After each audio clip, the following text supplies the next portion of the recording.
What's up guys, welcome back to the YouTube channel. Now, you haven't seen much of me lately on this channel. That's because I don't have any reason, but it's just because. In any case, today we are talking about the reasons why I chose this beautiful camera that's mounted upon this beautiful tripod, the Sony a7c. Basically why I chose this camera over the Sony a7 III. Let's get started, shall we?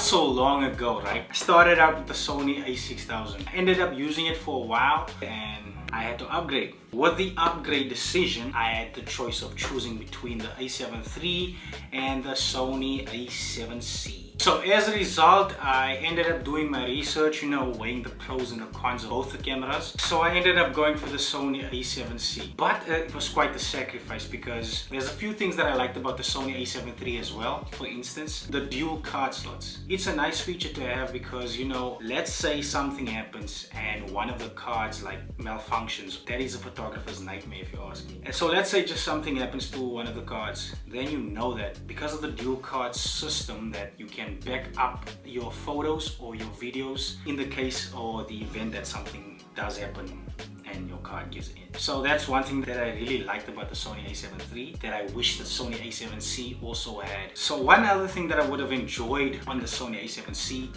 I also would have liked a bigger EVF on the Sony a7c. The EVF on the Sony a7c is quite small in comparison to the EVF that's on the a7 III. Both of them have a 2.36 million dot resolution, so not much to lose in terms of quality. But the bigger EVF would have been nice because I feel like here I have to squeeze my eyeball in. But on the a7 III, I can just stick my whole eyeball in and just see the entire frame. Because the Sony a7c is so compact, I sacrificed customizable buttons that the Sony a7 III has, and also the joystick. Which in my case, I find myself using the flexible spot focus a lot, and it's quite, it's not nice to dial the whole time and move like that, whereas I could have used the joystick and just moved across the frame easily. The joystick would have been very nice for me since I use this feature a lot. But now that I've told you what I've sacrificed, let me tell you what I have gained. I know what I've gained isn't a lot, but for me, I think it's enough.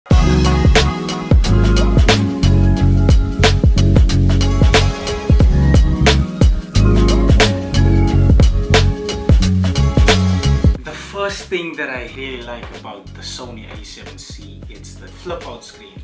Now, as most of you guys know, the Sony a7 III has a tilt screen where you can just tilt it, whereas this one has a flip out LCD screen, which is quite nice because now I can see myself. Just the ability to see myself in the frame helps a lot when it comes to exposing my shot. I feel like it saves a lot of time because every now and then when I'm outside, if I had the Sony a7 III, I'll probably have to make sure that my exposure is right or my settings are right.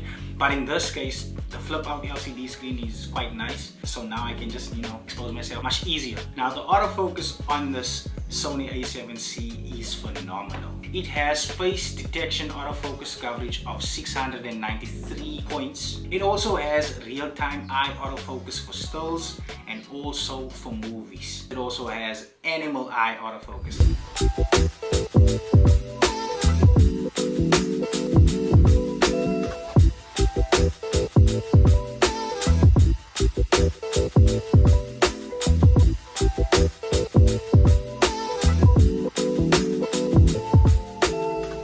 So what else can I say? You won't struggle when you're trying to grab a hold of the eye when it comes to the autofocus of the Sony a7c. It's quite reliable. I'm sure that if you buy it, you'll enjoy it. And when it comes to shooting video, it has no time limit. Sony a7 III has a 30-minute time limit. So I think that for those who are leaning more towards using the camera for video purposes, the Sony a7c would be a good buy. In my opinion, what made the decision much easier was I knew that I was going to use the a7c for video purposes. That is the reason why basically I bought the Sony a7c instead of the a7 a7iii.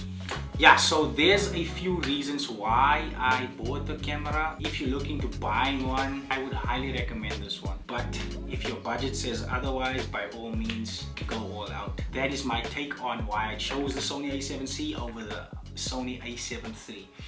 If you like this video by any chance, make sure to subscribe to my channel. Give this video a thumbs up and comment down below what else I should do reviews upon, or if you want to see what my settings are when I use this camera, or whatever the case might be basically. I'll see you guys in the next video. Deuce!